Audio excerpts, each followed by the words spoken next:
Hello. So one of the questions that comes up quite frequently is why I actually own a Fairlight. Obviously, there's a lot of samplers available today that are a lot more technically capable than something from the 1970s or the 1980s in regards to this one. So this Fairlight sampler is 16-bit and you can do stereo on it.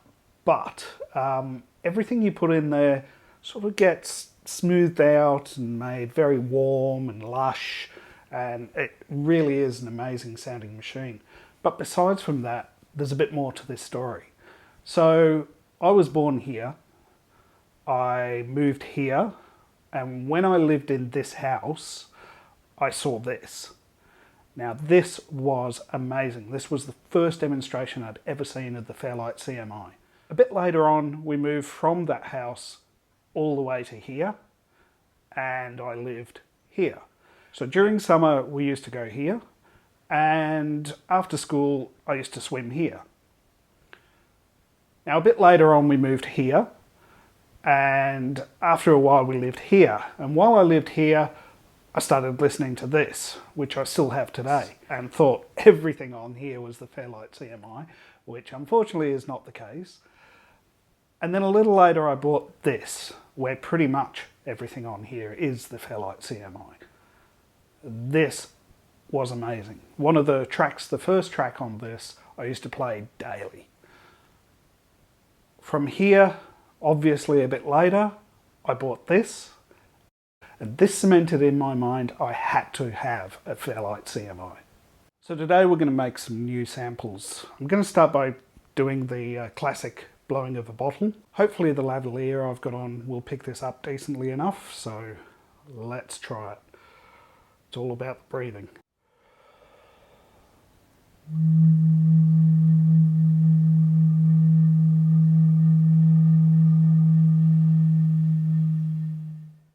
Okay, so we've got the bottle sound sampled in here. As you can see, this is the main screen that we can set up our loop points, we can truncate the sample, we can do quite a few different functions in here. But let's see what the sound sounds like first of all.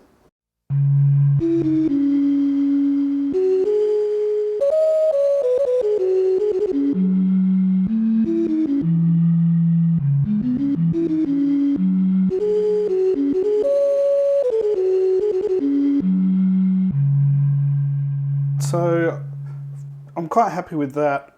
It's a long sample. I don't need to loop it really. So now what I'm going to do is go to the main sort of layout page.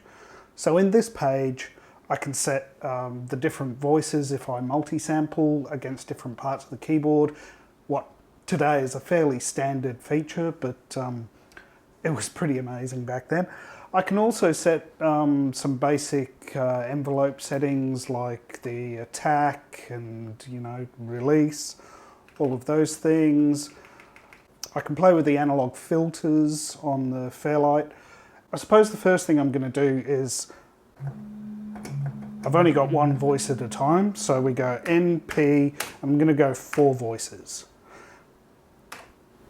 And I always get that wrong. So on the keyboard you've got a set and a return, and I always forget which time it's a return or which time it's a set. So now I should have more than those 4 voices.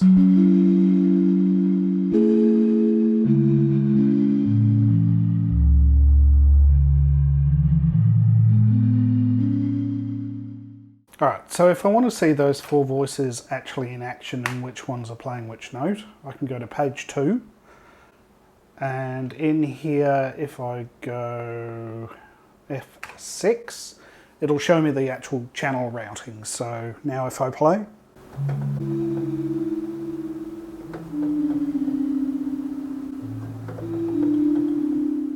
so if I hit escape and F15, we can go back out into the catalogue.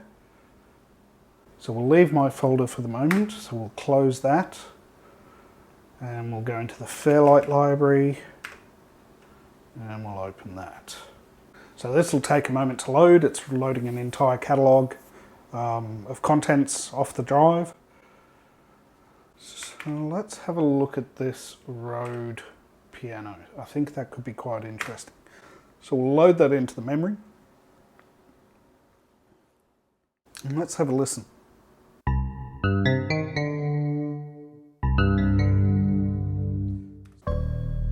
Ooh.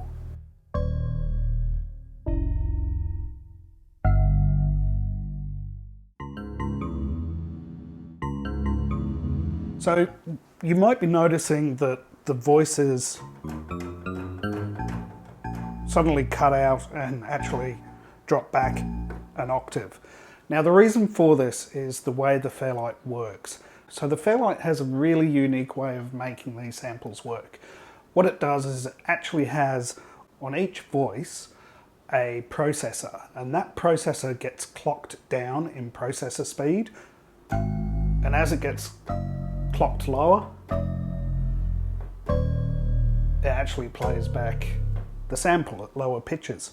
Now I can preview a sound by pressing F10.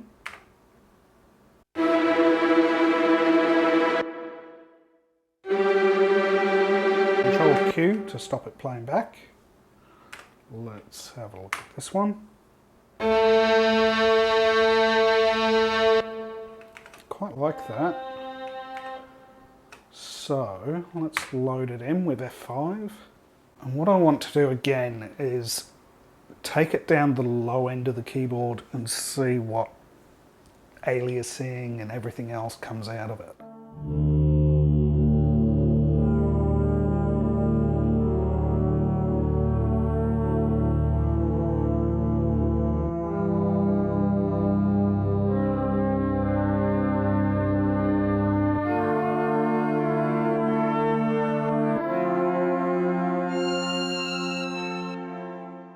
Can I go even further down?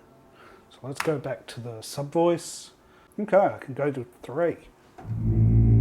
Oh yeah.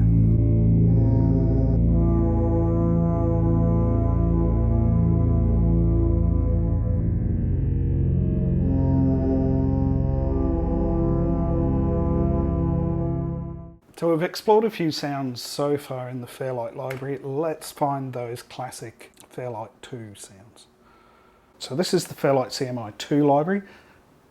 The voices load a lot faster, they're a lot smaller, and of course 8-bit.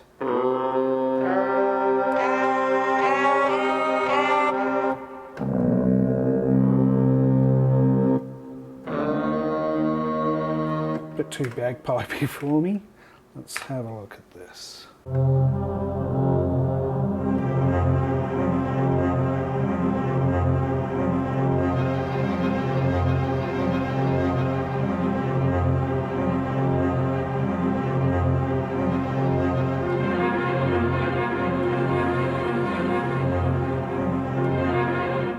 I quite like that.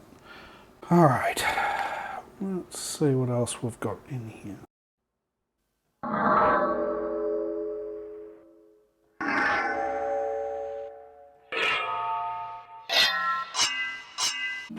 Now what I like about that is not so much the beginning, but those aftertones. So let's go into the editor and see if we can get rid of the beginning. I just want that part on the end. I reckon it's going to be there and land where it ends. Trim, yes. Yes. So let's get a loop point set up. So I reckon if we loop between there and probably there, loop on.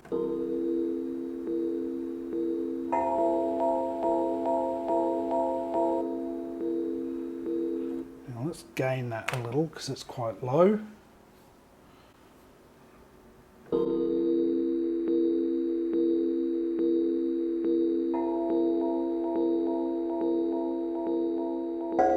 So let's have a listen to a few of these sounds put together.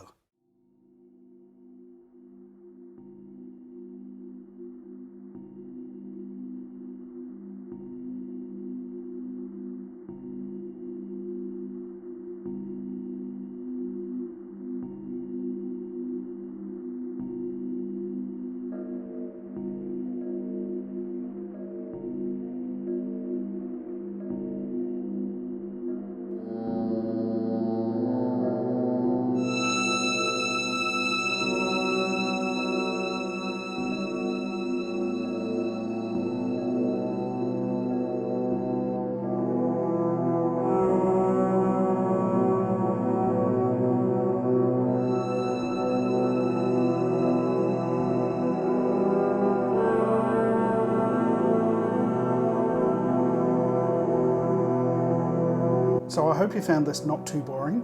Next time we'll focus a bit more on composition and we'll take a look at the real-time sequencer.